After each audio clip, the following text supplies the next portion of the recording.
పోయిన వారం ఏం నేర్చుకున్నాం? పోయిన వారం ముగ్గురు వ్యక్తుల గురించి నేర్చుకున్నాం.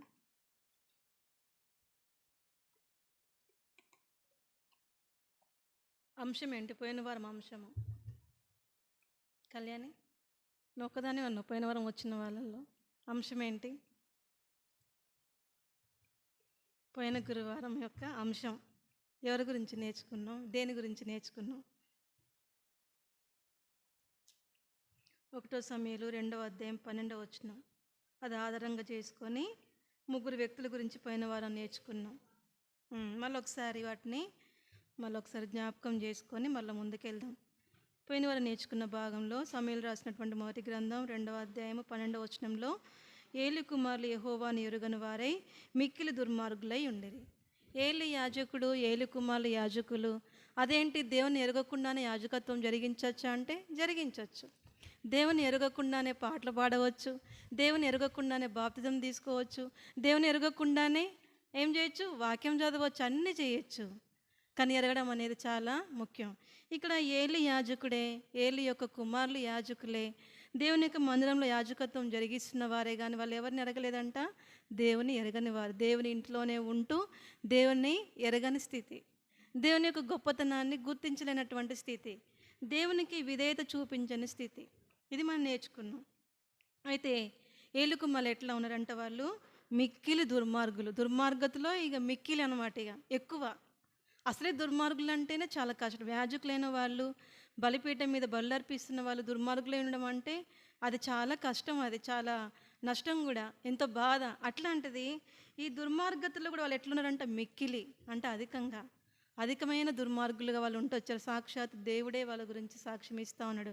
ఈ ఏలి కుమారులు నన్ను ఎరగకుండానే యాజకత్వం చేస్తూ ఉన్నారు.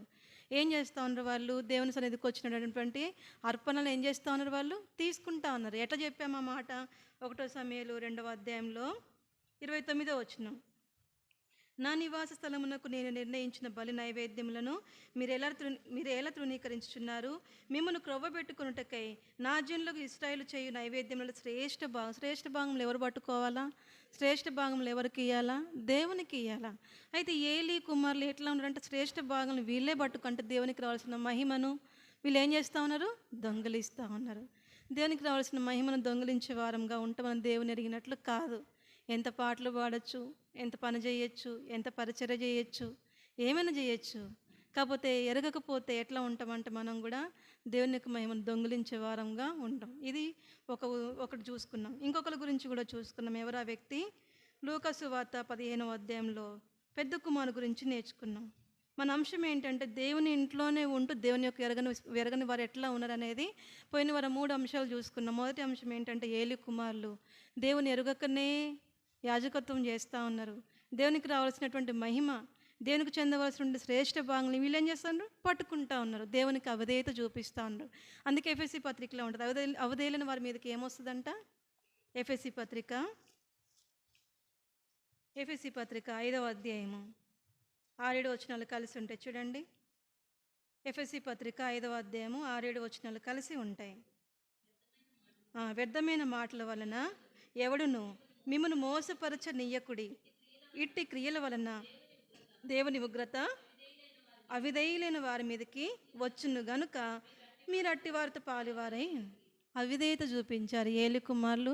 దేవుని యొక్క ఉగ్రతకు పాత్రలు అయిపోయారు. చనిపోయారా లేదా? హోప్ని ఫినెహాసులు దేవుని యొక్క ఉగ్రతకు పాత్రలు. కారణం ఏంటి? అవిధేయత.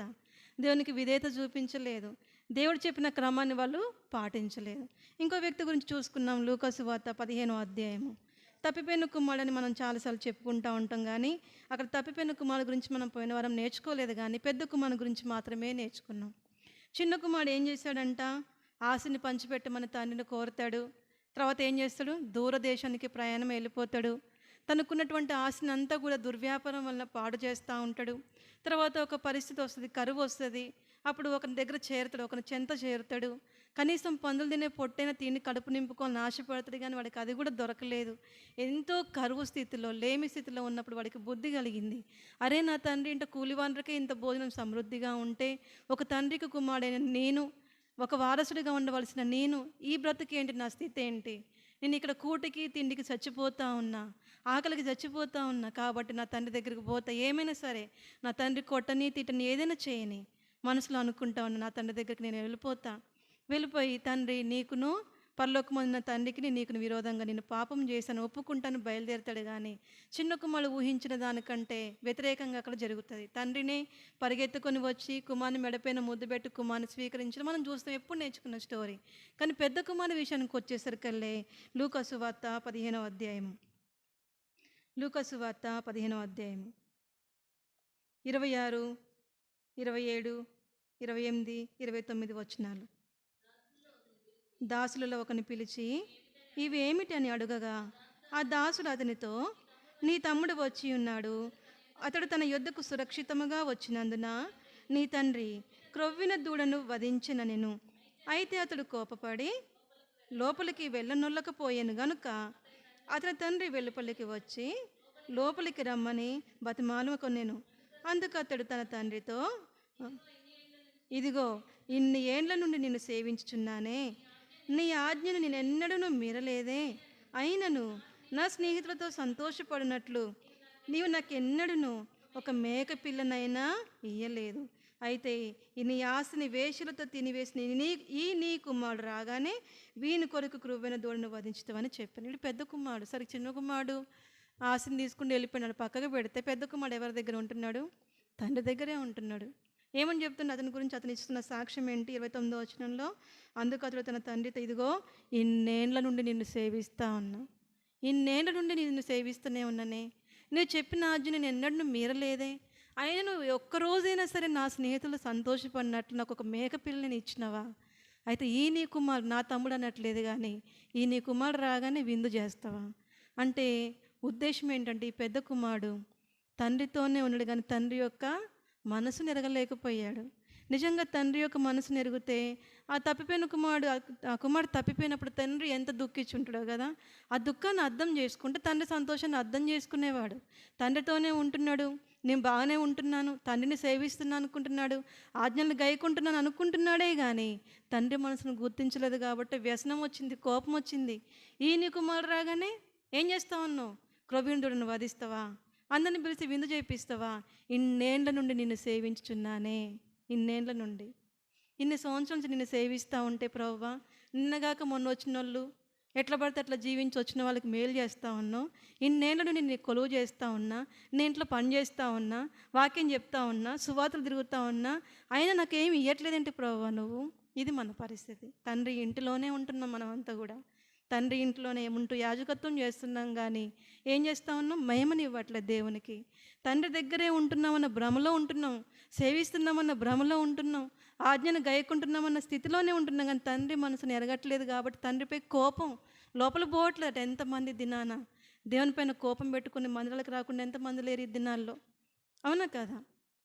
దేవుని మందిరానికి వచ్చినప్పుడు, ఇన్నేళ్ల నుండి సేవ చేస్తూ ఉన్నప్పుడు, కొలుస్తూ ఉన్నప్పుడు దేవుని నుంచి మేలు రాకపోతే ఆ దేవుడు మాకేం మేలు చేశాడు, నిన్నగాక మొన్నొస్తే వాళ్ళకి మేలు చేశాడు, నాకేం మేలు చేశాడు. చాలామంది లిస్టు చదువుతారు, మీరు చేసిన సువార్త నేను చేసిన సువార్త మీరు చేయలే, నాకున్నంత బైబిల్ పరిజ్ఞానం నీకు లేదు, దేవుని యొక్క సేవలో నేను ఎంత శ్రమపడ్డా నీకు అంత శ్రమగా నువ్వు పడలేదు అని ఎంతో గొప్పగా చెప్పుకుంటావు, బాగా సేవిస్తున్నాను అనుకుంటావు. కానీ ఏం చేస్తావు? దేవుని యొక్క మనసును అర్థం చేసుకోలేకపోతావు, దేవుని పైన కోపపడతావు. ఇంత సేవిస్తున్నా, ఇన్ని ఉపవాస ప్రార్థనలు చేస్తూ ఉన్నా, ఇంతకాలం మా ఇంట్లో ఏం పెట్టించుకున్నా? గృహ కోడికలు పెట్టించుకున్నా, నీ పిల్లలకి ఏం తక్కువ చేయలేదు, ఆతిథ్యం ఇచ్చా, అన్నీ చేశాను, కానీ నాకేమైనా నువ్వు మేలు చేసావా అంటే ఎంత బాధ తండ్రికి. నిజంగా తండ్రి మనసును గుర్తిరిగితే మనం ఇట్లా అడగం, నువ్వు నాకేం చేసావు ప్రభు ఇంత చేస్తే.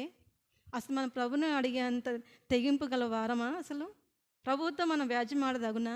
యోబుని అంటాడు, దేవునితో ఎట్లా నువ్వు వ్యాజ్యం ఎట్లా పోరాడు, ఎట్లా గెలుస్తావు నువ్వు? దేవునితో నా వ్యాజ్యము. చాలామంది ఎవరితో? దేవునితోనే వ్యాజ్యము, దేవునితోనే గొడవ పెట్టుకుంటూ ఉంటారు. ఇంతకాలం నీకు నమ్మకంగా జీవిస్తే నువ్వు నాకేం మేలు చేయలేదు. అసలు నువ్వు కోపం, వ్యసనం. మన జీవితంలో కనుక ఇట్లా ఉంటూ మనం దేవుని ఎరిగినట్లు కాదు. దేవుని మందిరంలోనే ఉంటూ, తండ్రి సన్నిధిలోనే ఉంటూ, దేవుని మాటలు నేర్చుకుంటూ మనలో ఇటువంటి వ్యసనం వస్తూ ఉందా? దేవుడు మనకైనా మేలు చేయకపోతే మనకు కోపం వస్తూ ఉందా? ఎవడో తప్పిపోయిన వాడు మందిరంలో చేర్చబడి వాడు ఆత్మీయంగా బలపడుతూ ఉంటే మనకు కోపం వస్తూ ఉందా? అట్లా ఉంటే మనం దేవుణ్ణి ఎరిగినట్లు కాదు. ఇది రెండో విషయం. మూడో విషయం కూడా చూసుకున్నాం చూడండి, మత్తయి సువార్త ఇదంతా కూడా పోయిన వారం చెప్పుకుందే. కాకపోతే మీరెవరు రాలేదు కాబట్టి మళ్ళొకసారి వచ్చినా రాకపోయినా రిపీట్ చేస్తూనే ఉంటాం. కానీ మత్తయి సువార్త 20వ అధ్యాయం ఇదంతా మనం చదువుకుంటూ పోం. కానీ 1-16 వచనాలు పోయిన వారం మనం చూసుకుంటూ వచ్చాం. ఏమనంటే, పరలోక రాజ్యం ఒక ఇంటి యజమానుని పోలి ఉన్నది. ద్రాక్ష తోటలో చాలా పని ఉంది. ఆ యజమానుడు ప్రొద్దునే బయలుదేరతాడు పని వాళ్ళ కోసం, ప్రొద్దుటే. అంతే కదా, మనం కూడా ఇప్పుడు ఇళ్ళలో సుతారు పనులే ఉంటాయి. అవి చేయించుకోవాలని అంటే వాళ్ళు ఎక్కడికి వస్తారు? ప్రొద్దుట ఎక్కడికి వస్తారు? అడ్డాకు వస్తారు. మనం కనుక ప్రొద్దునే పోకపోతే, మనం పని చేయించుకోవాలనుకున్న వాళ్ళం ప్రొద్దున పోకపోయినా, పని చేసేవాడు ఉదయం రాకపోయినా వాడికి కూలి దొరకదు ఆ రోజున. అవునా కదా? ఇప్పుడు అడ్డాకి 9 గంటలకి 10 గంటలకు తీరిగ్గా పోతే వాడిని పనిలో పెట్టుకుంటాడు ఎవరన్నా? అసలు పెట్టుకోడు. ఎంత నిర్లక్ష్యపరుడు అనిపిస్తూ ఉంటుంది కదా. అయితే ఈ యొక్క యజమానుడు కూడా అంట ఏం చేశాడంట, ప్రొద్దున బయలుదేరిండంట. ప్రొద్దున బయలుదేరి ద్రాక్ష తోటలో పని ఉంది. పని భారాన్ని బట్టి యజమానుడు ప్రొద్దుటే బయలుదేరాడు. పని వాళ్ళని తీసుకొచ్చాడు. వాళ్ళతో ముందుగానే ఒడంబడిక చేసుకున్నాడు. ఏమని? మీరు ఈ దినమంతా పని చేస్తే మీకు ఒక దేనారం ఇస్తా. దేనారం అంటే ఎంత? ₹1 50 పైసా. ఒక రోజంతా పని చేస్తే మీకు ఒక దేనారం ఇస్తా అని వాళ్ళతో ఒడబడి పనికి కుదుర్చుకుంటాడు. మధ్యాహ్నం కాలం వెళ్తాడు మళ్ళీ యజమానుడు, సాయంకాలం పోతాడు.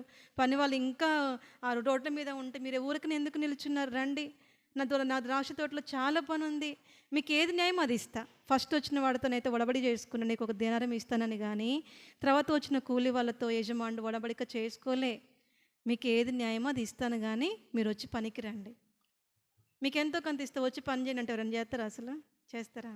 ఫస్ట్ అడుగుతా, నువ్వు ఎంత ఇస్తావో, ఎందుకు తీరా నీకు ఎంత అంటే అంత ఇస్తలే అని చెప్పి మనం వచ్చిన తర్వాత పని చేసుకొని బండ చాకిరి చేయించుకొని ₹10 చేతిలో పెట్టిపోతే ఎట్లుంటుంది? ఎంత బాధేస్తుంది కదా. అందుకే చాలామంది ముందే డిమాండ్ చేస్తారు, ఇంత ఇస్తే వస్తామా లేకపోతే రాను నేను అంటారు. అయితే ఇక్కడ యజమానుడు వెళ్ళినప్పుడు పని వాళ్ళు ఇంకా కారణం ఏంటంటే, వాళ్ళు ఎందుకు వచ్చారంటే, మధ్యాహ్నం అవుతుంది, సాయంకాలం అవుతుంది, ఉట్టినే ఉన్నారు వాళ్ళు. ఉట్టినే ఉంటే ఏమొస్తుందిరా బాబు, నా ద్రాక్ష తోటలోకి రా, పని చేయి, ఎంతో కొంత నీకు ఇస్తా, న్యాయమైందే ఇస్తా, అది కూడా న్యాయమైందే ఇస్తా అని చెప్పి పిలిచినప్పుడు అందరూ వచ్చారు. అయిపోయింది. అయిపోయిన తర్వాత ఇక్కడ చూస్తే మనము 8వ వచనం, సాయంకాలం అయినప్పుడు ఆ ద్రాక్ష తోట యజమానుడు తన గృహ నిర్వాహకుని చూచి పనివారిని పిలిచి, చివర వచ్చిన వారు మొదలుకొని మొదట వచ్చిన వారి వరకు వారికి కూలి ఇమ్మని చెప్పెను. దాదాపు 5 గంటలకు కూలికి కుదిరిన వారు వచ్చి ఒక్కొక్క దినారం చొప్పున తీసుకొనిరి. మొదటి వారు వచ్చి తమకు ఎక్కువ దొరుకును అనుకుని, కానీ వారికి ఒక్కొక్క దినారం చొప్పుననే దొరికెను. వారు అది తీసుకొని, చివర వచ్చిన వీరు 1 గంట మాత్రమే పని చేసినను పగలంతయు కష్టపడి ఎండబాధ సహించిన మాతో వారిని సమానం చేసితివే అని ఆ ఇంటి యజమానుని మీద సనుగుకొనిరి. అందుకతడు వారిలో ఒకరిని చూచి, స్నేహితుడా, నేను నీకు అన్యాయం చేయలేదే, నీవు నా ఇద్ద 1 దేనారం నాకు ఒడబడలేదా? నీ సొమ్ము నువ్వు తీసుకొని పొమ్ము, నీకు ఇచ్చినట్టే కడపటి వచ్చిన విరికిచ్చుటకును నాకు ఇష్టమైనది. నాకు ఇష్టము వచ్చినట్లు నా సొంత సొమ్ముతో చేయడం న్యాయం కాదా? నేను మంచివాడనైనందున నీకు కడుపు మంటగా ఉన్నదా అని చెప్పాను. సాయంకాలం అయిపోయింది. ఆ యజమానుడు గృహ నిర్వాహకుడు అంటే గృహ నిర్వాహకత్వపు లెక్క చెప్పు అంటాడు యజమానుడు వచ్చి. అంటే మొత్తం చూసుకోవాలా, ఇంచుమించు దాదాపుగా యోసేపు లాగా ఇంటిపైన మొత్తం ఇక అధికారమే, ఇక మొత్తం చూసుకోవాలా.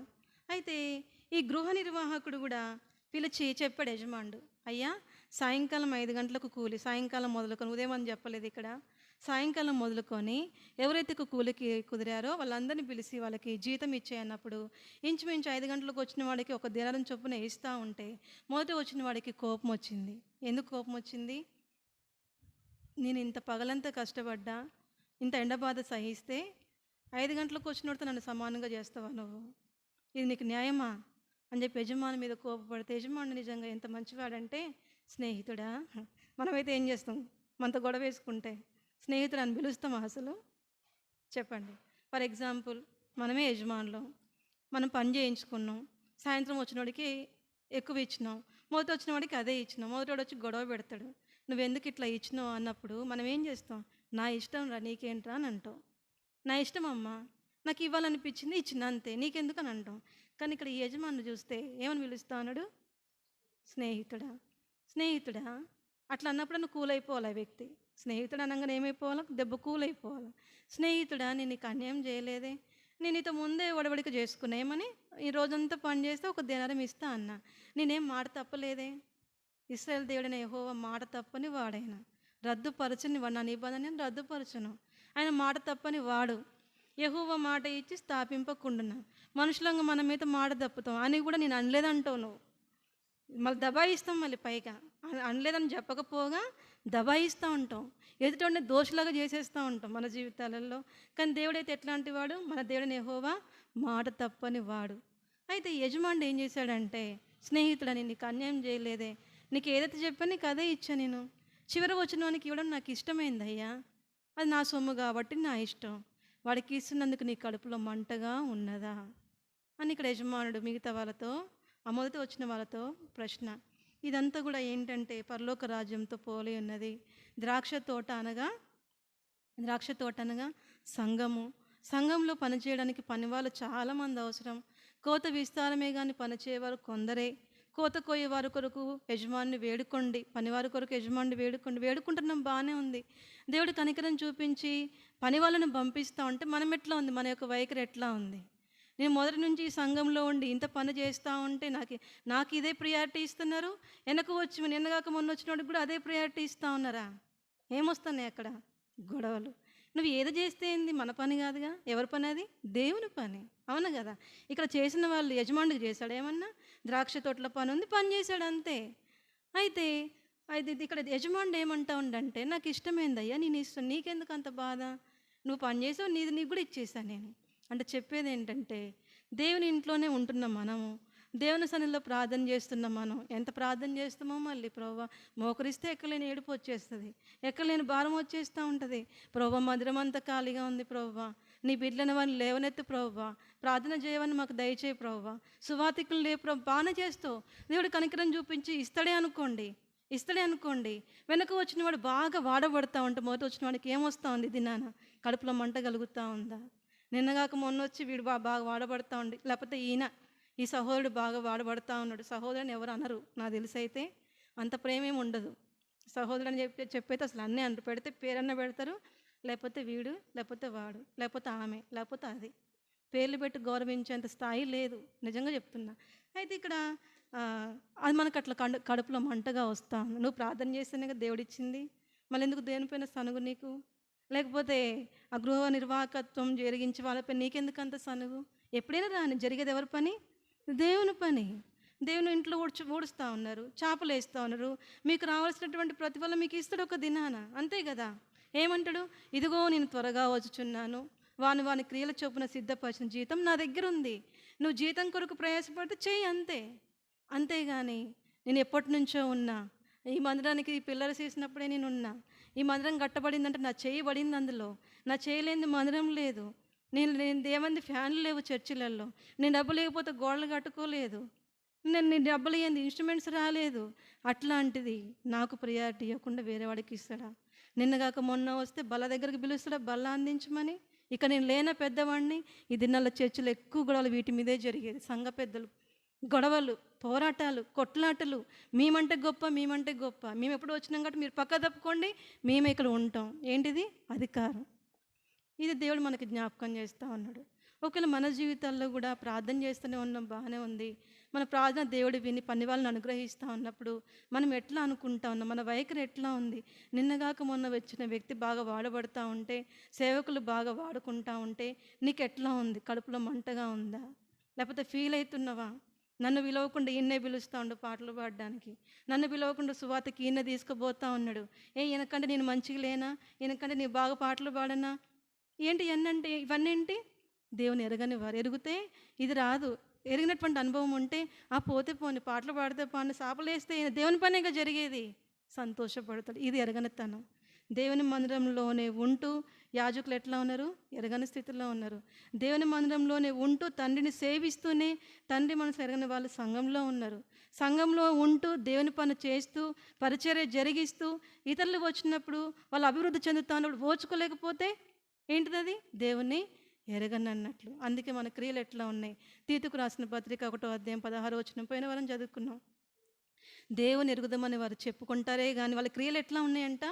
అసహ్యంగా ఉన్నాయంట.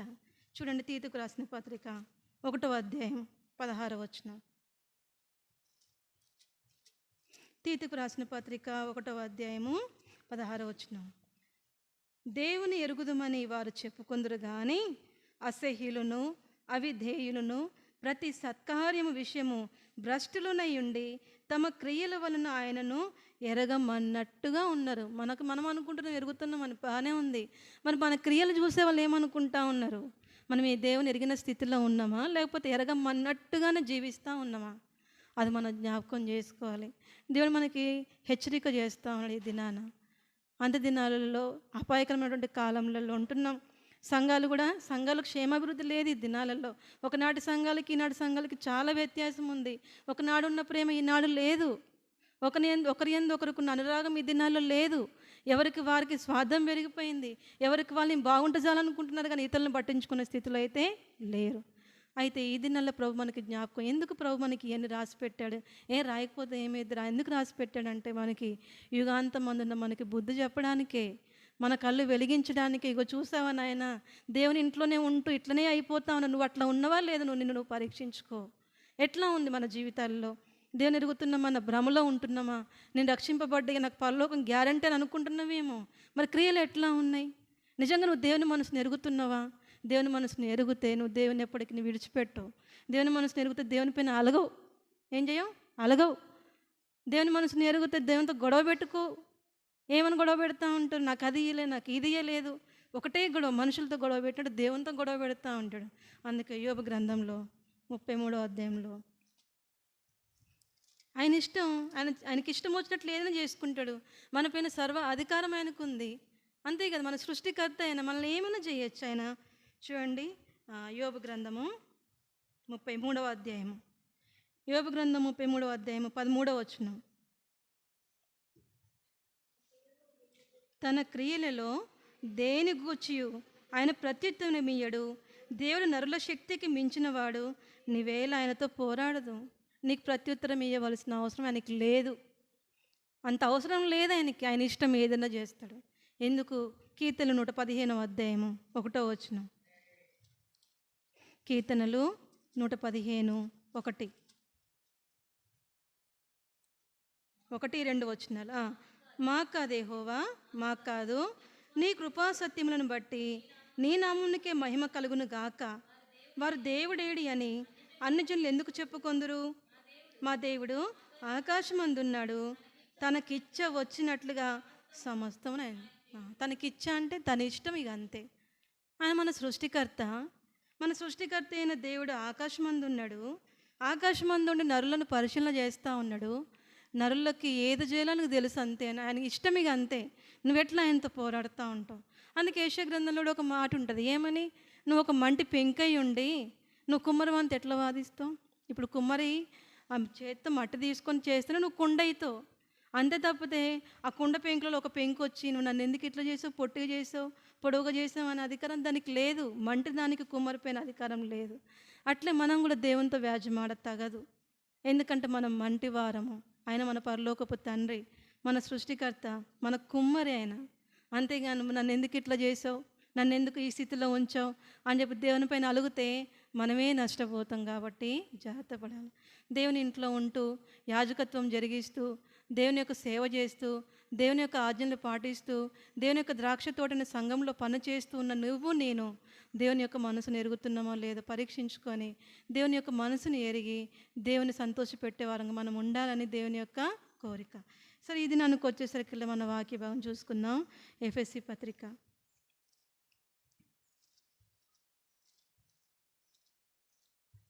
ఎఫెసీలకు రాసిన పత్రిక 4వ అధ్యాయం. ఎఫెసీలకు రాసిన పత్రిక 4వ అధ్యాయము 25 నుంచి 32 వచనాలు మార్చి చదువుకున్నాం. ఎఫెసీ పత్రిక 4వ అధ్యాయము 25 నుంచి 32 వరకు మార్చి చదువుకున్నాం. మనము ఒకరికొకరము అవయవములై ఉన్నాము గనుక మీరు అబద్ధం ఆడటం మాని ప్రతి వాడును తన పొరుగు వానితో సత్యమే మాట్లాడవలెను.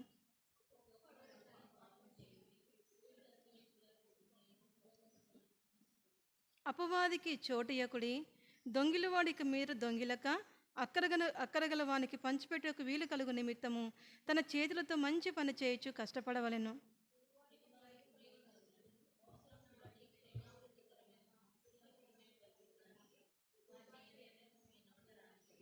దేవుని పరిశుద్ధాత్మను దుఃఖపరచుకుడి, విమోచన దినము వరకు ఆయన యందు మీరు ముద్రింపబడి ఉన్నారు.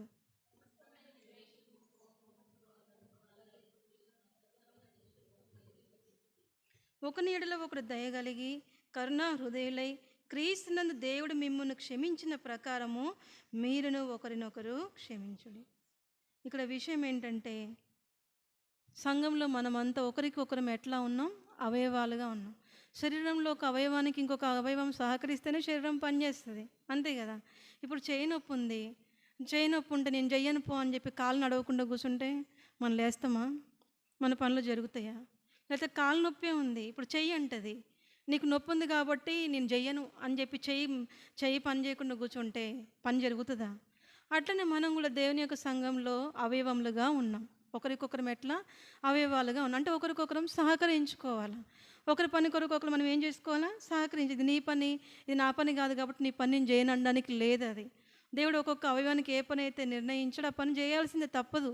అయితే ఇక్కడ దేవుడు కూడా ఏం చెప్తా ఉండంటే, యేసుప్రభు ఇక్కడ మనం ఒకరికొకరం అవయవములమై ఉన్నాము కనుక మీరు అబద్ధం ఆడటం అని ప్రతి వాడును తన పొరుగు వానితో సత్యమే మాట అని చెప్పి ఇక్కడ కొన్ని వచనాలు చెప్తాడు. అపవాదికి చోటు ఇయ్యకుడి.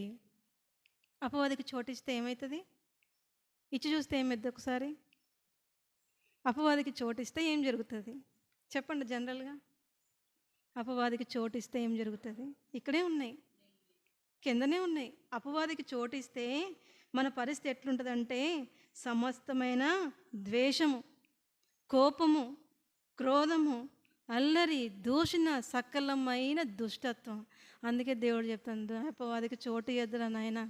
చోటు ఇచ్చేసారే అనుకోండి, ఇంకా మీ ఇష్టం, ఇక అంతే. ఇక ఏం చేస్తుంది? అది ఏం చేస్తూ ఉంటుంది? మీలో కోపాన్ని, క్రోధాన్ని, దూషణ, అల్లరి పుట్టిస్తుంది. ఒక రకంగా చెప్పాలంటే నెమ్మది లేకుండా చేస్తుంది అపవాది.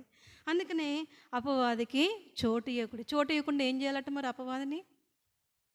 అపవాదికి చోటు ఇవ్వద్దు. మరి అపవాది ఎక్కడికి పోవాలి పాపం?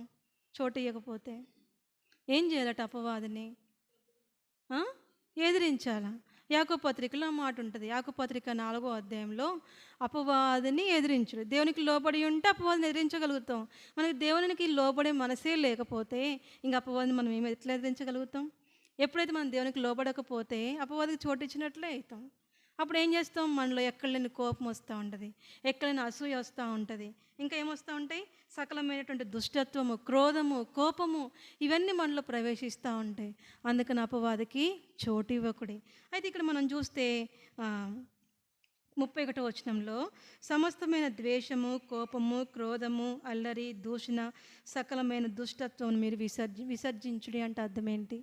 చాలాసార్లు విసర్జించుడి అంటే మీరు జనరల్గా చెప్పారు చాలామంది. ఏంటి విసర్జించడం అంటే? ఇంకా దాన్ని మనం తిరిగి తీసుకోలేము అని చెప్తారు. విసర్జించుట అనగా 1 తిమోతి ఫుట్ నోట్లో మాట వస్తుంది చూడండి. 1 తిమోతి 6వ అధ్యాయం, తిమోతికి రాసిన మొదటి పత్రిక 6వ అధ్యాయం 11వ వచనం. దైవజనుడా నీవైతే వీటిని విసర్జించి, కిందేముంది? విడిచి పారిపో. యోసేపు పారిపోయాడు, విడిచి పారిపో. అక్కడ నీకు ఒక తలంపు వస్తుందంటే, కోపం వస్తుందంటే ఒక వ్యక్తి మీద, అక్కడి నుంచి పారిపో, ఆ స్థలం నుంచి పారిపో. అక్కడే ఉంటే నీకు కోపం పెరిగిపోతూ ఉంటుంది, అక్కడే ఉంటే గొడవ పెరిగిపోతూ ఉంటుంది. కాబట్టి ఏం చేయి? పారిపో, పారిపో, పారిపో. అందుకే 2 తిమోతిలో కూడా తిమోతికి హెచ్చరిస్తాడు, యవనస్తుడా యవనేచ్చులుండి పారిపో అంటే అర్థం ఏంటి? విసర్జించు. యవన ప్రాయంలో వచ్చే కోరికలు, ఇచ్చలు చాలా ఉంటాయి. యవన ప్రాయంలో ఉన్నప్పుడు తిమోతికి రాశాడు, దైవజనుడిగా ఉన్నప్పుడు కూడా తిమోతికి రాశాడు. పౌలు భక్తుడు ఏమన్నా దైవజనుడా అంటే దైవజనుడు అయినంత మాత్రాన ఎందుకు ఏం విసర్జించమన్నాడు? దాని ముందు ఉంటుంది ధనాపేక్ష. అయ్యా ధనాపేక్ష సమస్తమైన కీడులకు మూలమయ్యా. కొందరు దాన్ని ఆశించారయ్యా, విశ్వాసం నుండి తొలగిపోయారు. ఇంకొందరైతే తామే నానా బాధలకు అప్పగించుకున్నారు. దైవజనుడు ఇవైతే అట్లా ఉండకు నాయనా, విసర్జించు, విడిచి పారిపో, అటువంటి ఆలోచనలకు దూరంగా ఉండు. ఈ దినాల్లో ఎంతమంది లేరు అట్లా విడిచి పారిపోతున్నారా? దైవజనులైన అయినా పిలబడే వాళ్ళు ఇట్లాంటి వాటిని విడిచి పారిపోతానరా? లేదు, విడిచి పారిపోరే, విసర్జించట్లేదే. అయితే ఇక్కడ దైవజనుడైనంత మాత్రాన పౌలు వదిలిపెట్టలేదు తిమోతిని. మనం చాలాసార్లు ఏం చేస్తాం? మనకంటే చిన్న వయసులో ఉంటే గద్దించగలుగుతాం. వాళ్ళ ఆత్మీయ స్థితిలో పరిపక్వతలో ఉన్నప్పుడు మనం పోయి గద్దించగలుగుతామా? వాళ్ళని గద్దించలేం. కానీ ఇక్కడ పౌలు చూస్తే చాలా వృద్ధుడు, తిమోతి చూస్తేనేమో మంచి దైవజనుడిగా అయిపోయాడు. అయినా దైవజనుడిని గద్దిస్తాడు, దైవజనుడా జాగ్రత్త. ఎందుకంటే అటువంటి అనుభవంలో నుంచి వచ్చిన వ్యక్తే పౌలు. సేవ చేయకుండానే వచ్చాడు పౌలు. తన సేవలో ఉన్న అనుభవాలు చూశాడు కాబట్టి తిమోతికి హెచ్చరిక చేస్తూ వచ్చాడు. ఈ మధ్యకాలంలో గ్రూప్లో తిమోతి గురించి వాక్య భాగం వచ్చింది. చదివారు ఎవరన్నా? ఒక 5-6 రోజుల క్రితమే ఏమో నేను చదివా. ఈ తిమోతి ఎట్లాంటి వాడు? అపోస్తుల కార్యంలో 16వ అధ్యాయము. ఎటువంటి వ్యక్తి తిమోతి? మంచి సాక్ష్యం ఇది. మన పోయిన ఆదివారం కూడా మంచి పేరు గురించి నేర్చుకున్నాం. 16వ అధ్యాయం 2వ వచనం. అతడు లుస్త్రలోను ఈకొనియలోను ఉన్న సహోదరుల వలన మంచి పేరు పొందినవాడు ఈ తిమోతి. తల్లి చూస్తే విశ్వాసురాలు, తండ్రి చూస్తే గ్రీకు దేశస్థుడు, భక్తి లేనివాడు తండ్రి. కానీ తన యొక్క తల్లి కానీ తన యొక్క అవ్వ కానీ ఎంతో భక్తితో విశ్వాసంతో కుమారుని పెంచుతూ వచ్చారు. అయితే తిమోతి సహోదరుల వల్ల మంచి పేరు పొందిన. ఎక్కడ మంచి పేరు? లుస్త్రాలోను ఈకొనియ. తన ఇంట ఉన్న ప్రదేశంలోనూ ఇరుగు పొరుగు వారి మధ్యను మంచి సాక్ష్యం పొందిన వ్యక్తి తిమోతి. అయితే ఈ పౌలట తిమోతిని ఏర్పరచుకొని తిమోతితో పాటు చాలా స్థలాలకు తిరుగుతున్న క్రమంలో ఈ ఎఫెసీ సంఘాన్ని తిమోతికి అప్పగిస్తాడట. ఎవరు? పౌలు భక్తుడు. ఎఫెసీ పట్టణంలో ఉన్న దేవత పేరు ఏం పేరు? ఎఫెసీ పట్టణంలో ఉండే దేవత పేరు అత్తమీ దేవి మహాదేవి అని ఎఫెసీలో సంఘం, ఎఫెసీ ప్రజలు ఏం చేస్తూ ఉంటారు? కేకలు వేస్తూ ఉంటారు. అత్తమీ దేవి మహాదేవి. ఈ అత్తమీ దేవి అనే గుడి క్రిందట 1000 గదులు ఉంటాయంట. ఆ 1000 గదుల్లో మొత్తం వేషలే ఉంటారట. వేషలు 1000 గదులు అంటే మామూలు విషయం. అత్తమీ దేవి గుడి పైకి చూస్తే గుడి, దాని క్రింద ఉన్న గదులలో మొత్తం వేషలు ఉంటారంట. మొత్తం అక్కడ పాపమే జరిగించబడతా ఉంటే ఆ ప్రాంతానికి తిమోతిని పంపిస్తారట. పౌలు భక్తుడు ఎఫెసీ సంఘానికి పంపించి తిమోతికి ముందుగానే హెచ్చరిక చేసి, నాయనా నువ్వు అట్లా ఉండు, ఇట్లా ఉండు అని చెప్తా ఉంటాడు. అందుకే మన తిమోతి పత్రికలు చాలా బాగుంటాయి. 1వ తిమోతి కానీ 2వ తిమోతి కానీ చదువుతూ ఉంటే ఎంతో ప్రేమతో మనకు చెప్పినట్లుగానే ఉంటాయి ఆ విషయాలు. అయ్యా నువ్వు అట్లా ఉండొద్దు అయ్యా, నువ్వు ముసలమ్మ ముచ్చట్లను విసర్జించు. చాలా ఉంటాయి విసర్జించడం. ముసలమ్మ ముచ్చట్లని విసర్జించంటే ముసలమ్మ ముచ్చట్లు జరుగుతూ ఉంటే విడిచి పారిపో, అడుగు కూర్చో. మాకు అడుగు కూర్చుంటే మునిగిపోతావు, నువ్వు కూడా ముచ్చట్లలో పడిపోతావు, నోరు జారుతావు, పాపానికి గురైపోతావు. కాబట్టి ముసలమ్మ ముచ్చట్లని విసర్జించు. ఇంకా ఏం విసర్జించాలో మనం చూడండి. కొలసీ పత్రిక, కొలసీలకు రాసినటువంటి పత్రిక 3వ అధ్యాయము 8వ వచనం. 3:8. ఇప్పుడైతే మీరు కోపము, ఆగ్రహము, దుష్టత్వము, దూషణ, మీ నోట బూతులు అను వీటినన్నిటినీ విసర్జించుడి. దూషణ మాటలు వస్తూ ఉన్నాయి నీ నోటి నుంచి. నీలో కోపం కలుగుతూ ఉందా? ఒక కోపం కలుగుతూ ఉన్నప్పుడు ఏం చేయాలి? వాటిని విసర్జించాలి, ఆడ నుంచి పారిపోవాలి. అందుకే సామెతలో ఒక మాట ఉంటుంది, నరుని యొక్క ఆలోచన అంట నీళ్ళ లోతు వంటిదంట. అంటే మనం ఆలోచించాలి కానీ లోతుకు పోతూనే ఉంటుంది, బయట రావు ఆలోచనలు. ఒక్కసారి కనుక మనం ఆలోచనలో పడితే 4 గంటలన్నా ఆలోచన చేయొచ్చు దాని గురించి, బయటికి రాలేం కదా. ఎప్పుడది? దేవుళ్ళు లేకపోతే, దేవుని ఎరగకపోతే, దేవుని వాక్యం మనలో లేకపోతే మరి ఎవడు పైకి వస్తాడట చేదుకొని? చూడండి సామెతలు. ఎగ్జాక్ట్గా నేనైతే వచనం చెప్పలేను కానీ కొంచెం వెతకాల్సి వస్తుంది. సామెతలు నాకు తెలిసి 17 అధ్యాయాల్లో ఉంటుందని అనుకుంటున్నాను నేను.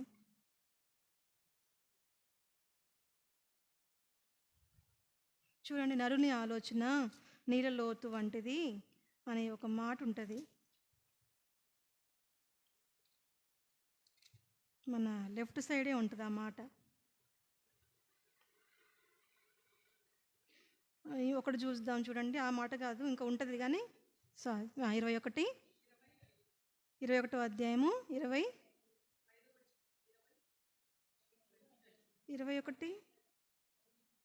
20-25 అది కూడా కాదు. 25 నరుని హృదయంలోని ఆలోచన లోతు నీళ్ళ వంటిది, వివేకం గలవాడు ఏం చేస్తాడట? దాన్ని పైకి చేదుకుంటాడట. అది అర్థం. మనకి వివేకం ఎప్పుడు వస్తుంది మరి? ఫోన్ కట్ చేసే ఫోన్.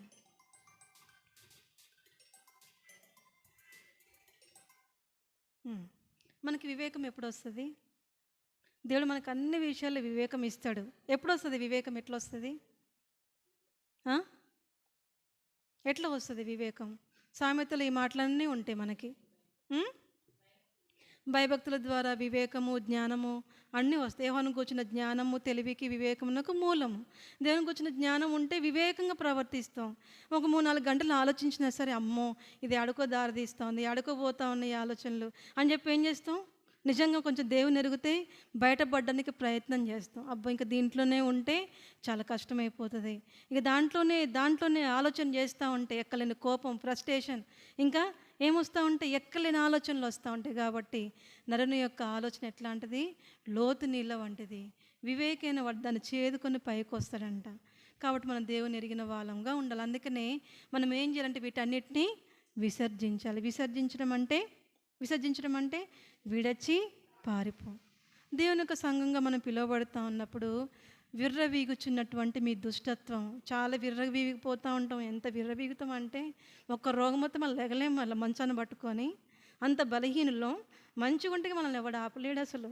ఎంత విర్రవీగిపోతూ ఉంటామంటే, ఎంత పొగరగా ప్రవర్తిస్తూ ఉంటామంటే కదా. అయితే ఈ సకలమైన దుష్టత్వం విర్రవీగుచున్నటువంటి మీ మనసు మారాలి అని అంటే ఏం చేయాలా? చూడండి, యాకోబు పత్రిక 1వ అధ్యాయము. యాకోబు పత్రిక 1వ అధ్యాయము 20-21 వచనాలు. ఎందుకనగా నరుని కోపము దేవునీతిని నెరవేర్చదు.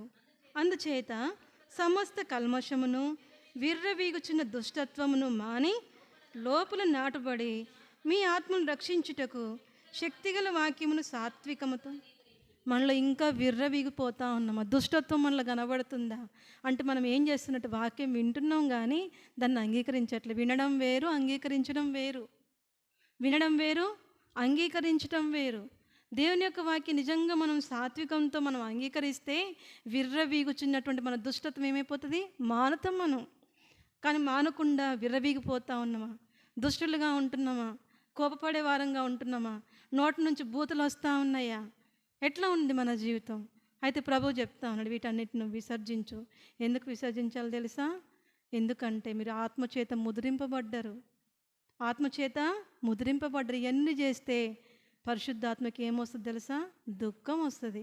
చూడండి, ఎఫెసీ పత్రిక. ఎంతసేపు మనకున్న పరిస్థితులను బట్టి, ఆలోచనలు బట్టి మనమే దుఃఖపడుతున్నాను ఫీల్ అవుతామే తప్పితే నాలో ఉన్న పరిశుద్ధాత్మని దుఃఖపెడుతున్న గ్రహింపు మనకు కలగదు.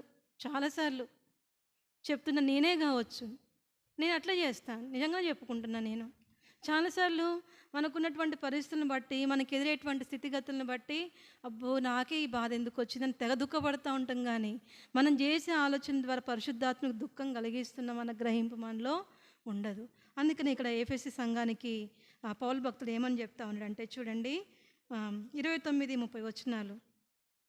వినువారికి మేలు కలుగునట్లు అవసరమును బట్టి క్షేమాభివృద్ధికరమైన అనుకూల వచనమే పలుకుడు కానీ దుర్భాష ఏదైనా మీ నోట రానియకుడి. దేవుని పరిశుద్ధాత్మను దుఃఖపరచుకుడి. విమోచన దినము వరకు ఆయన యందు మీరు ముద్రింపబడి ఉన్నారు. విమోచన దినం వస్తుంది ఒక దినాన్ని. ఇప్పుడు విమోచించబడలేదంటే విమోచించబడడం బాగానే ఉంది, కానీ దేవుని యొక్క రాకడ సమయంలో, ఆ రాకడ సమయం వరకు పరిశుద్ధాత్మని దేవుడు మనకి ఎట్లా ఉంచాడు? సంచ కరువుగా మన యొక్క ఆత్మలకు ఆయన స్వాస్థ్యంగా ఆయన దేవుడు మనకి పరిశుద్ధాత్మని ఇస్తే మనం ఏం చేస్తూ ఉన్నాం? మీ దేహము దేవుని వల్ల మీకు అనుగ్రహింపబడి మీలో ఉన్న పరిశుద్ధాత్మకు ఆలయం ఉన్నదని మీరు ఎరుగరా? మీరు మీ సొత్తు కారని అంటాడు పౌలు భక్తుడు. కానీ ఏం చేస్తూ ఉంటాం? అనేక సార్లు మనం దేవుని యొక్క స్వాస్థ్యం మర్చిపోయి మనలో ఒక పరిశుద్ధాత్మ దేవుడు ఉన్నాడు, మన క్రియల ద్వారా పరిశుద్ధాత్మను దుఃఖపరుస్తున్నాము అన్న గ్రహింపు లేకుండానే మన మీద దుఃఖపడుతున్నట్లు ఫీల్ అయిపోతూ ఉంటాం. అయితే ఇక్కడ ప్రభు చెప్తా ఉండే, విమోచన దినం వరకు ముద్రింపబడి ఉన్నారు, జాగ్రత్త. మీలో ఉన్న పరిశుద్ధాత్మను మీరు ఏం చేయొద్దు? దుఃఖపెట్టద్దు, దుఃఖపరచొద్దు. బైబిల్లో ఉంటాయి, ఆత్మను ఆర్పకుడని ఉంటుంది, పరిశుద్ధాత్మను మోసపుచ్చకుడని ఉంటుంది, పరిశుద్ధాత్మను దుఃఖపెట్టకుడని ఉంటుంది. ఇంకేమైనా ఉన్నాయా? నాకు తెలిసైతే ఒక 3 గుర్తొచ్చింది. మీకన్నా గుర్తొస్తే చెప్పండి. పరిశుద్ధాత్మను దుఃఖపెట్టద్దు, ఆత్మను జాగ్రత్త, మోసపడకుడి, మోసపోకుడి, దేవుడు వెక్కిరింపబడడు కదా. ఆత్మను మోసం చేస్తూ ఉంటాం, ఆత్మలకు ముసుగులేస్తూ ఉంటాం, తర్వాత మనలో పరిశుద్ధాత్మను దుఃఖపరుస్తూ ఉంటాం. తర్వాత ఆత్మను ఆర్పేస్తే నువ్వు కొద్దిసేపు ఆగు, పరిశుద్ధాత్మ దేవుడు లోపల నుంచి గద్దిస్తున్నా సరే ఏం చేస్తుంది, దాన్ని పక్కకి నెట్టేసి ఆర్పేసి దాన్ని మన ఆలోచనలు మనం కొనసాగిస్తాం, మన క్రియలు మనం కొనసాగిస్తూ ఉంటాం. ఆత్మ ఆరిపోతే మన స్థితి ఏమవును ఇక చెప్పండి. ఆత్మను ఆరిపేసుకుంటే మనంత దౌర్భాగ్యులు ఎవరు ఉండరు లోకంలో. ఆత్మను ఆరిపేసుకుంటే ఆత్మ పని చేయదు కదా. ఆత్మ పని చేయకపోతే ఇక నువ్వు చేసిందే నీకు కరెక్ట్గా అనిపిస్తుంది. ఆ దేవుని దగ్గర ఎట్లా ఉంది పక్కకు పెడితే నువ్వేది చేసినా నీకు అది కరెక్టే కానీ తుదకు అది మరణానికి దారితీస్తుంది. ఒక దిన దేవుని యొక్క ఉగ్రతకు నువ్వు పాత్రలు అవుతావు. మనల్ని ఉగ్రత పాలవడానికి దేవుడు నియమించుకోలేదు కదా. తెస్సలోనికి రాసినటువంటి రెండవ పత్రిక దేవుడు మిమ్మల్ని ఉగ్రతకు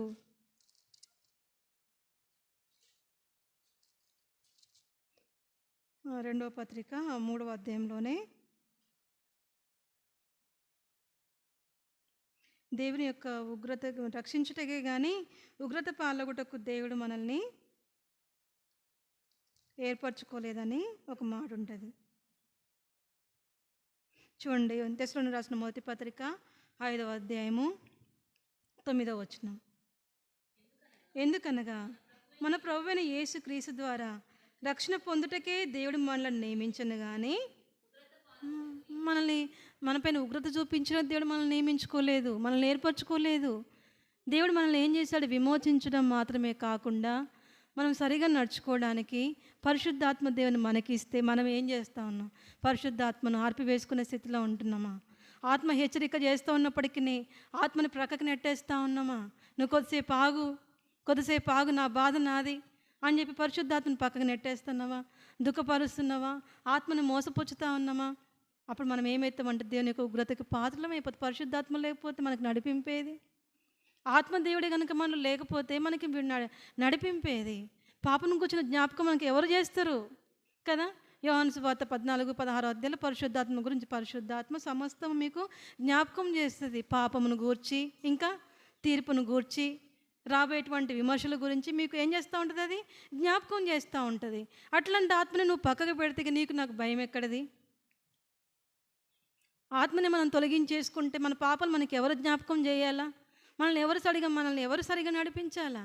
కాబట్టి ఇక్కడ పౌలు భక్తుడు ఎఫెసీ సంఘానికి చెప్తా ఉన్నాడు కదా, మీరు జాగ్రత్తగా ఉండండి. అందుకనే ఎఫెసీ సంఘానికి ప్రకటన గ్రంథం 3వ అధ్యాయంలో ఫస్ట్ రాస్తాడు. 7 సంఘాలకు రాసేటప్పుడు ఫస్ట్ సంఘం ఎవరిది? ఎఫెసీ సంఘమే. ఎఫెసీ సంఘము ఎట్లా ఉందంటే, మొదటి ప్రేమ బాగానే ఉందయ్యా నీది, కానీ దినాలు గడుస్తున్న కొద్ది నీ ప్రేమ చల్లారిపోయింది. అమ్మునపటి ప్రేమ అయితే నీలో లేదు. ఇప్పటికే నువ్వు మారు మనసు పొందు. చాలాసార్లు మనం ఏం చేస్తామంటే, దేవునికి దూరంగా ఉన్నప్పుడు, దేవుడు మనం దర్శించినప్పుడు హృదయాన్ని చక్కగా చేసుకొని దేవుని మందిరానికి వస్తాం, బాగానే ఉంటుంది. ఇక రాంగా వింట కొద్ది వాక్యం టనుల కొద్ది వింటనే ఉంటాం. కానీ రాను మన స్థితి ఏమైపోతుంది అంటే, వాక్యాలు గుర్తుంటాయి కానీ అవి మన క్రియల దగ్గరకు వచ్చేసరికల్నే కార్యరూపం దాల్చవాయి కదా. ఎంతసేపు నాకు ఈ వాక్యం ఆ వాక్యం తెలుసు. చూడండి, చాలాసార్లు మనం కీర్తన 84వ అధ్యాయంలో 1000 దినములు గడుపుట కంటే నీ మందిరంలో ఒక్క దినం గడుపుట ఇది కంఠత వాక్యం. కానీ ఎప్పుడు ఆలోచన చేయమా వాక్యం గురించి? నేనే చేయలేదు, ఫస్ట్ చెప్తున్నాగా. ఏంటంటే ఆ మాట వచ్చేసింది, అంతే అయిపోయింది. అయితే ఒక దినాన భవానీ వాళ్ళ ఇంట్లో మీటింగ్ జరిగేటప్పుడు ఏమి మేలు అనే అంశం మీద కొన్ని విషయాలు చెప్తా ఉంటే ఇది చెప్పాడు, ఏమని, నీ మందిరావనంలో ఒక దినం నివసించటం మేలు, 1000 దినముల కంటే శ్రేష్టం. అంటే ఏమనుకుంటాం, 1000 దినాలు అంటే ఒక్క దినం మందిరంలో గడిపితే చాలా శ్రేష్టం, ఇక 1000 దినాలు ఎట్లున్నా పర్లేదు అనిపిస్తూ ఉంటుంది. నిజంగా చెప్తున్నా, కానీ దేవుడు నాకు ఆ రోజు నిజమైన వెలిగింపు. అట్లా కాదు, దాని అర్థం అట్లా కాదు. క్రీస్తు లేకుండా 1000 రోజులు నువ్వు బయట ఉన్నావు ఒకటే, క్రీస్తుని ధరించుకుని నువ్వు దేవుని దగ్గరికి వస్తే ఎంతో మేలు. అది 1000 దినాలు నువ్వు బయట ఎంత తిరుగు, ఎంత ఎంజాయ్ చేయి, ఆ ఎంజాయ్ పని చేయదు ఒక దినంలో. అర్థమైంది? ఇప్పుడు నేనే ఉన్నా, దేవుని మందిరాన్ని విడిచిపెట్టేసా, నాకు ఇష్టం వచ్చినట్లు తిరుగుతూ ఉన్నా, యాత్రలు చేస్తూ ఉన్నా, ఇంకా చూడవలసిన ప్లేసులు చూస్తూ ఉన్నా, నా యొక్క ముచ్చట మొత్తం తీర్చుకుంటూనే ఉన్నా. కానీ దానివల్ల నీకు మేలు దొరకదు. కానీ ఒక్కరోజు వచ్చి మందిరంలో కూర్చో, నీకు మేలు కలుగుతుంది. దేవుడు నాకు జ్ఞాపకం చేసిన మాట. అందుకనే ప్రసంగి భక్తుడు కూడా అదే అంటాడు కదా. ఏమంటాడు, నా కన్నులు ఆశించింది మొత్తం నేను తెచ్చుకున్నా, నా కన్ను ఇప్పుడు ఏదైతే ఆశించిందో చూడకు నా కళ్ళు తిప్పి వేసుకోవాలి. ఎందుకని? ఆయన చేతిలో పవర్స్ ఉన్నాయి, డబ్బు ఉంది, ఎంతేం చేసుకోవచ్చు. సొలొమోను తనకు ఏ తోస్తే అది చేశాడు, లాస్ట్కి సమస్తము వ్యర్థమని ప్రసంగి చెప్పుచున్నాడు. ఏం చెప్తున్నాడు ప్రసంగి అంటే, ఇవన్నీ వ్యర్థమే నాయనా. ఒక్క దినం దేవుని భయభక్తులు కలిగి దేవుని దగ్గరికి రా, ఇదే నీకు మేలు. అంటే మన జీవితాలు ఎట్లుంటాయి అంటే, వాక్యాలు వింటా ఉంటే కంఠతం పట్టేస్తాం కానీ దాని అర్థం గ్రహించం, దాని యొక్క భావం గ్రహించం. కాబట్టే ఎట్లా అంటే యాంత్రికంగా వచ్చేస్తాం ఇక అంతే. దేవుని సన్నిధికి వచ్చినాం. దేవుని యొక్క వాక్యం చెప్తున్నారా, తీసేసిన, నేనే ముందు తీసేసా. వాక్యం అందించిన రిఫరెన్స్ చెప్పాగానే వాక్యం చెప్పేసిన అంతే ఇక. కానీ దానికి కూర్చున్న ఎరుక ఉండదు, దానికి కూర్చున్న జ్ఞానం ఉండదు. ఎఫెసీ సంఘం అట్లే అయిపోయింది. రక్షించబడ్డా అయిపోయింది.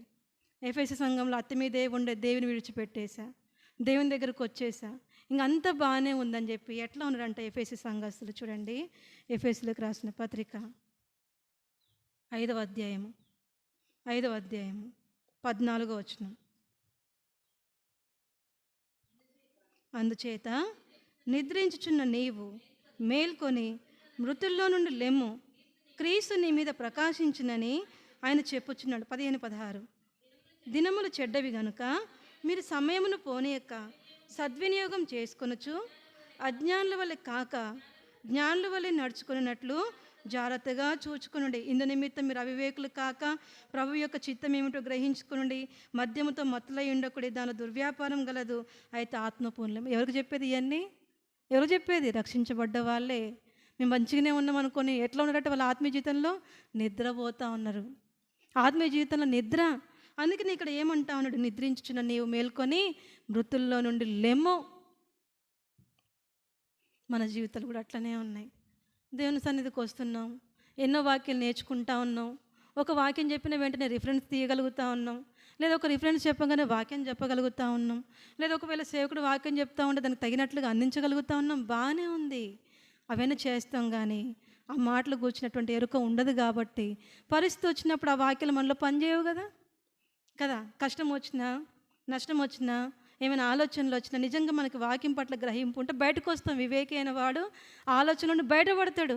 మనం బయటపడకుండా ఇంకా మునిగిపోతూనే ఉన్నాం, లోతు నీళ్ళలో మునిగిపోతూనే ఉన్నాం, ఆలోచనలోనే బ్రతుకుతూ ఉన్నామంటే కారణం ఏంటి? లాభసాధకమైన భక్తి ఉంటుంది. లాభసాధకమైన భక్తిలోనే చాలామంది ఉంటారు. ఏంటిది? దేవుని దగ్గర పోతే నాకు లాభం వస్తుంది, దేవుని దగ్గర పోతే నాకు మేలు జరిగిద్ది, ఇది లాభసాధకం. సంతుష్టి సహితమైన భక్తి ఏంటిదంటే దేవుడు ఏది చేసినా నా మేలు కోసమే చేస్తాడు, ఇది సంతుష్టి సహితమైన భక్తి. అందుకనే దైవజనుడు నీవైతే భక్తి విషయంలో నీకు నీవు ప్రాక్టీస్ సాధకం చేసుకో. అది ఒకరు వచ్చి మనల్ని రుద్దేది కాదు. భక్తి విషయంలో చెప్తారే తప్పితే మనల్ని ఎవరు రుద్దరు. మనకు మనమే రుద్దుకోవాలా, మనల్ని మనమే సాధకం చేసుకోవాలి. ఎక్సర్సైజ్ చేస్తాం, నేను వచ్చి పక్కన ఉంచడం కాదు. ఎక్సర్సైజ్ అప్పుడు పోయి నువ్వు నిలబడని చెప్పి ఉరికియడం కాదు ఎదుటోళ్ళు. నేను ఎక్సర్సైజ్ చేయాలి పోతే, అది నా వ్యక్తిగతం. నేను ఆరోగ్యంగా ఉండాలంటే నేను ఎక్సర్సైజ్ చేసుకోవాలా. నీ ఆత్మీయ జీవితం బాగుండాలంటే నువ్వు సాధకం చేసుకోవాలి. దైవభక్తి విషయంలో లాభసాధకం అనుకునే భక్తిలో ఉంటున్నావా, లేకపోతే సంతుష్టి సహితమైన దైవభక్తి గొప్ప లాభసాధనమై ఉన్నది, లేకపోతే ఈ భక్తిలో మనము ఉంటున్నామా? మనమే పరిశీలన చేసుకోవాలి. ముసలమ్మ ముచ్చట్లను విసర్జించాలా. సమస్తమైనటువంటి కోపము, క్రోధము, అల్లరి, దూషణ, వీటన్నిటిని ఏం చేయాలా? విసర్జించాలి, విడిచి పారిపోవాలా. దైవజనుడు నీవైతే వీటిని విసర్జించు. వేటిని విసర్జించాలా? ధనాపేక్షను విసర్జించు. ధనము సమస్తమైన కీళ్లకు మూలము. రేపు ఏమి సంభవించడం నీకు తెలియదు, నాకు తెలియదు. రేపటి గురించి చింత నీకెందుకు, నాకెందుకు? కాగా అన్న వస్త్రములు గలవారమే. ఇది నాకు పూటకి కూడి దొరికిందా, సంతోషపడు. ఈరోజు బట్టలు ఉన్నాయా, సంతోషపడు.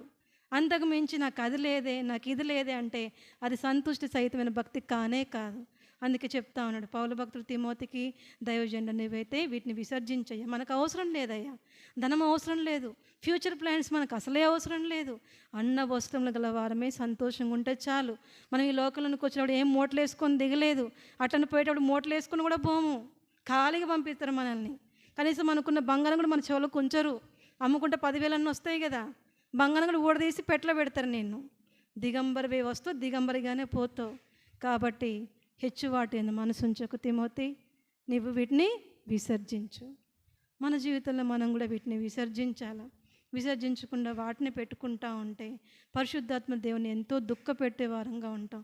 పరిశుద్ధాత్మ దేవుడు మనకు సంచకరువుగా, మనకి ముద్రగా ఉన్నాడు. ఆయన విమోచన దినం వరకు ఆయన మనకు ఉండాలా. నువ్వు మధ్యలో ఆర్పివేసుకుంటూ పోతూ ఉంటే నీకు ఎట్లా ధైర్యం వస్తుంది, నాకెట్లా ధైర్యం వస్తుంది దేవుని యొక్క రాకడ దినంలో? కాబట్టి మనం పరీక్షించుకొని జాగ్రత్తగా జీవించాలి. దేవుడు ఏమైతే విసర్జించాలో వాటిని విసర్జించమని, ఇవి మీకు తగవు. ఇది ఒక్క మాట చూసుకుందాం. ఏవి మనకు తగవు? కొన్ని ఉంటే మనకు తగని విషయాలు. ఇవి మీకు తగవు. ఎఫెసీ పత్రిక 5వ అధ్యాయం 4వ వచనం.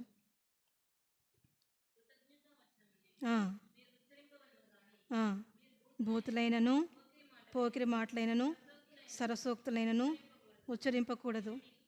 ఇవి మీకు తగవు. అవి మనకు తగినవి కాదు. ఇంకా కూడా ఉంటుంది. ఏం తగవు మనకి? పేతురు రాసినటువంటి మొదటి పత్రిక 3వ అధ్యాయం. ఇవి మీకు తగవు.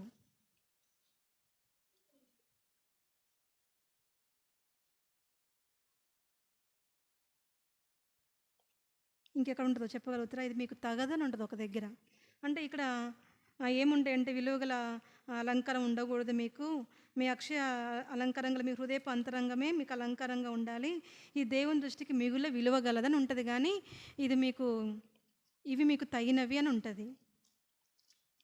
తిమోతి పత్రికలోన దొరకకపోతే మళ్ళీ వచ్చే వారం కూడా మనం చూసుకోవచ్చు.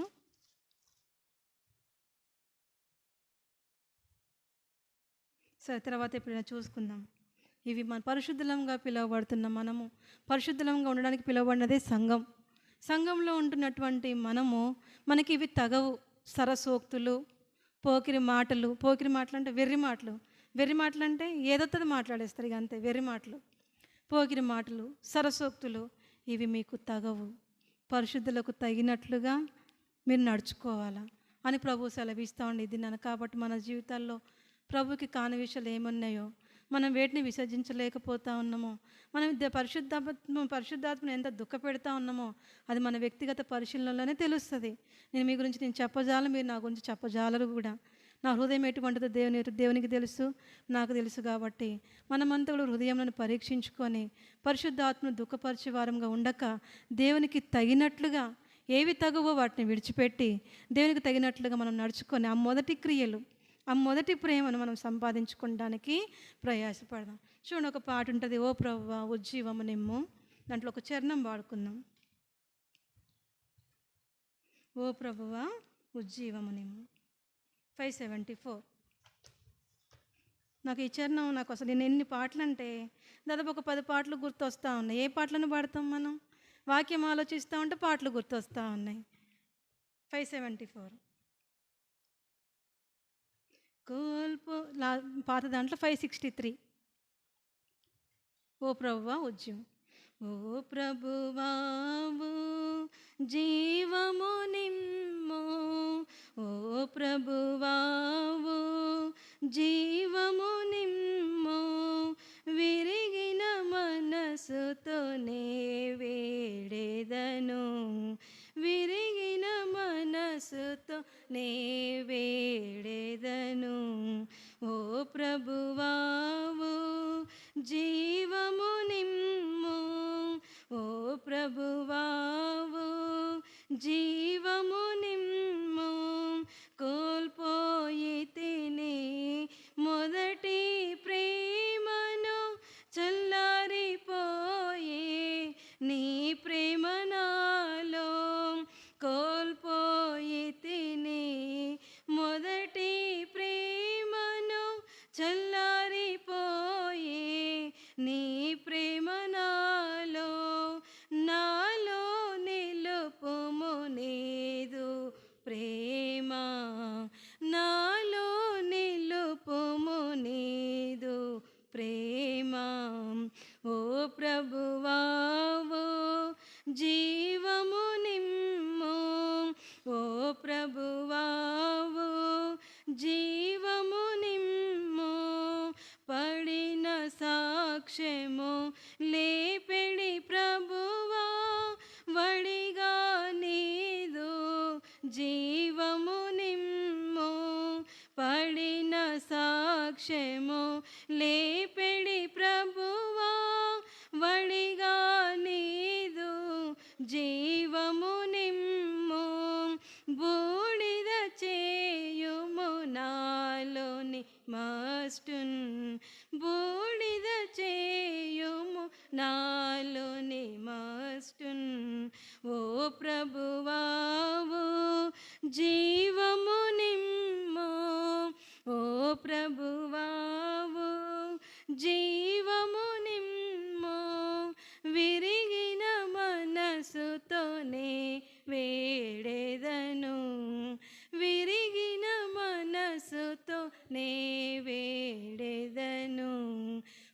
ప్రభువావో జీవము నిమ్ము, ఓ ప్రభువావో జీవము నిమ్ము. ప్రార్థన చేసుకుందాం.